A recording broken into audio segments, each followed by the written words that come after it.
The Queen is not amused, neither is Prince Charles, and neither is Lady Diana Spencer.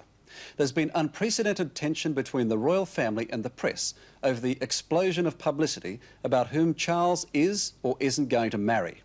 Fleet Street claims a wedding announcement is imminent, but then Fleet Street can hardly boast a credible record when it comes to pairing off the world's most eligible bachelor. He's been linked with almost as many sweet young things as Casanova, from Princess Marie Astrid to Farrah Fawcett-Majors. Many have made the headlines, none the altar. But then again, the royal family also suffers from a credibility problem, a past record of silence and denials when marriages, divorces and so on were actually being arranged. So is Lady Diana Spencer, a 19-year-old kindergarten teacher and the 11th cousin to the future king, really the one? She's in love with him. I mean, there's no doubt about that. Whether he will ever be in love with her is another matter. Whether he loves her, I don't know. I think the engagement will be the end of what I call the season, when the Queen's entertained and discharged all her official duties in about July, and they'll be married in November. Is Lady Diana the one? I think so, yeah.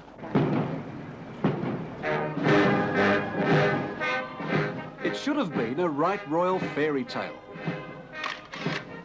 The palace, the pomp, Prince Charming, and a lovely English rose. And even black-hearted villains, the plundering press. Now, where have you all come from? With the Australian crew. Australian? What next? With the Australian ones, sir. Bloody hell. Like we said, it should have been a fairy tale, but it's not. Because the handsome prince won't let the storytellers, that's the press, have their happy ever after ending, at least not yet. Prince Charles won't confirm what the experts already know, that he's chosen his queen, Lady Diana Spencer. And when her sister went out with Charles about 5 years ago, she was mortified because she was only a little girl then, 13, 14. And there was her sister going out with the guy she used to dream about and pray about, you know, please God, let me marry Prince Charles. Nigel Dempster of the Daily Mail is the world's foremost gossip columnist. He has the right connections to get the inside story on this royal romance.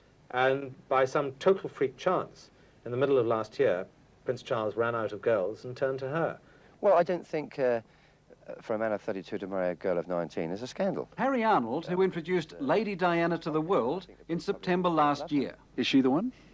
Well, I've said so. I just hope I'm right. Oh, Charlie is my darling, my darling, my darling. Oh, Charlie is my darling. The Prince of Wales came to women later in life than usual, but once he got the taste...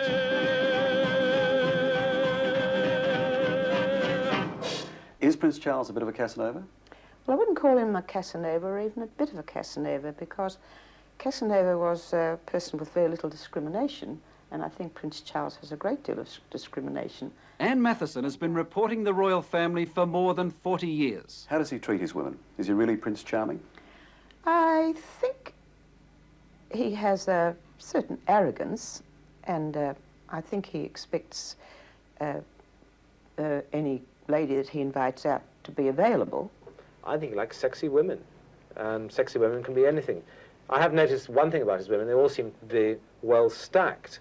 They're not exactly boyish figured. Does Prince Charles treat his ladies well?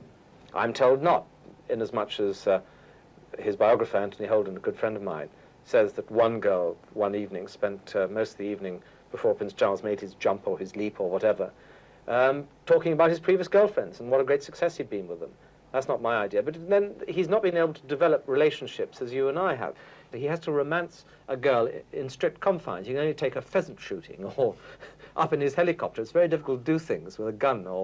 And therefore, they've got to fall in love with him and be able to enjoy his life in a very, very strict level. They can't go to the cinema and neck in the back row or the front row. They can't do wild things in Hyde Park on dark nights. If they, as I said, if they kiss and tell, then he does. He turns them over very quickly. But I'm told that when he's with them, he's Prince Charming himself. Absolutely. Some of them have been married, and you can't get a more discreet woman than a married woman. Prince Charles has had his royal horseplay, and now at 32, he has a royal duty to produce heirs to the throne. And first, that means marriage. Lady Diana was invited down to Sandringham. The press circus wasn't, but it came anyway. I think what he does, he tries little schemes and tricks. Arthur Edwards is from another exclusive English dynasty, the Cockney. He's been close to Prince Charles now for many years, snapping front-page photographs. He used the scheme, he came out, walking his dog, and all the press descended on him, except the Sun. We were around the back, she went out the back door, and we got her, right?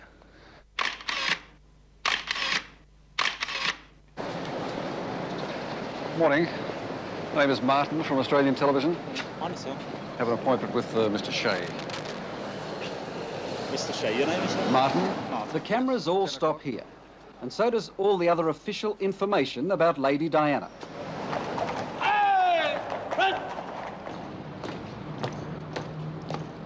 The Queen and her advisors are weighing up public opinion.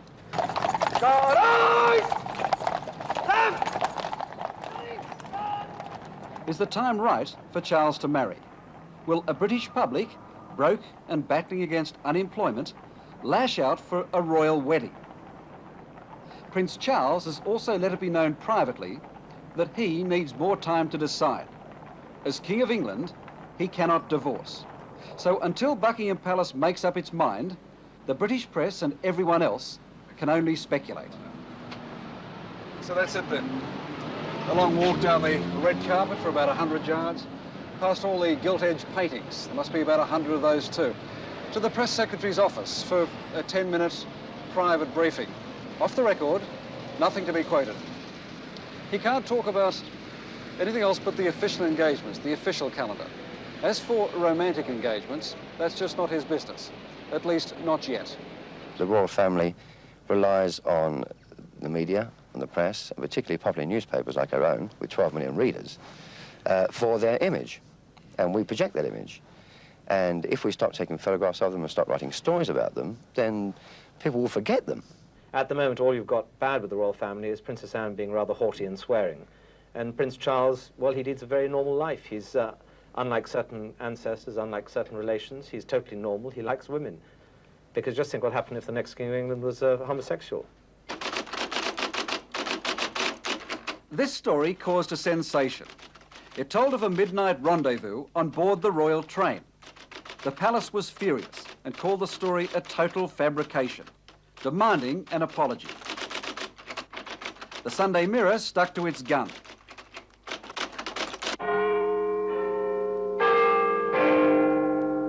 The British Parliament joined in and deplored what it called the harassment of Lady Diana and Prince Charles. Are they fair game? Oh, sure, because we paid them. What he's got now, in terms of people watching over his activities, is not going to be anything like when he gets married, because people are looking for Prince Charles to make a mistake. They're looking for the Queen. They've now rather given up on her. They don't have to look for Princess Margaret, because Princess Margaret is always making mistakes. Princess Anne similarly. They're looking for this man to do something which will scandalize the world. Prince Charles comes to the exclusive Swiss resort of Closters every year for a fortnight ski. This picture postcard place is just for fun, where kids and princes play and sometimes even pose. I mean, he came here last year, put a funny face on. To the year before, he skied down his slope on his belly. Will he pose for you? Well, he says he won't, but I know that he does. He says, I refuse to pose for them. I mean, I'm not a clown prince. This year, it's different. Closters is invaded by the paparazzi, the notorious continental press, looking in vain for Lady Diana. If I appear annoyed and fed up, it's because I am. We understand. In fact, we're doing a story on the harassment, and we don't want to appear to be harassing you. No, I'm sorry. It's just, it really does, there's a limit, I find, to how long one's patience can last. That's the trouble. We had been told that there were a great many up here. They were surprised there were so few. Well, I mean, they're normally here, but I don't know. I mean, they come and go, Had there been some agreement to give you a break for a couple of weeks up here? No, I shouldn't think so. It's the editors, they send them. Anyway, Have a good ski. I'm looking forward to coming to Australia. Good. We're looking forward to having it. So, without Lady Diana, Prince Charles goes ski. The paparazzi go home, and the hardcore hangs in. Well, it's crazy. How can you call this harassment? Here we are, 6,000 feet up a mountain, and we can't even see him, and we haven't seen him for 12 hours. There is a set of rules, and we don't break them. We don't embarrass him, we stand back, we're respectful, we don't take photographs of them eating and drinking, and we don't do what the paparazzi do. This year, for the first time, Prince Charles jumps the queue to the ski lift, and he leaves the British press bouncing around the Swiss Alps, still desperate for that special photograph of Charles and Diana. 3 times on this trip, he said, what do you want me to do? You know, stand with a black lady? Kiss a black lady? Is that what you want? I said, no, I don't want that. I want a good picture of you. You know what publishes. You know what will go in my paper. I'm not interested in all this crap that goes in German magazines. I want a good picture of you. You know what it is. You will make sure it gets in the paper. Meanwhile, back in Kensington, Lady Diana follows the golden rule. She tucks her chin in, smiles, and says nothing. Good morning, Lady Diana. How are you this morning? We've come from Australia. We're on our own here. Right. It's a long way to come, isn't it? It is.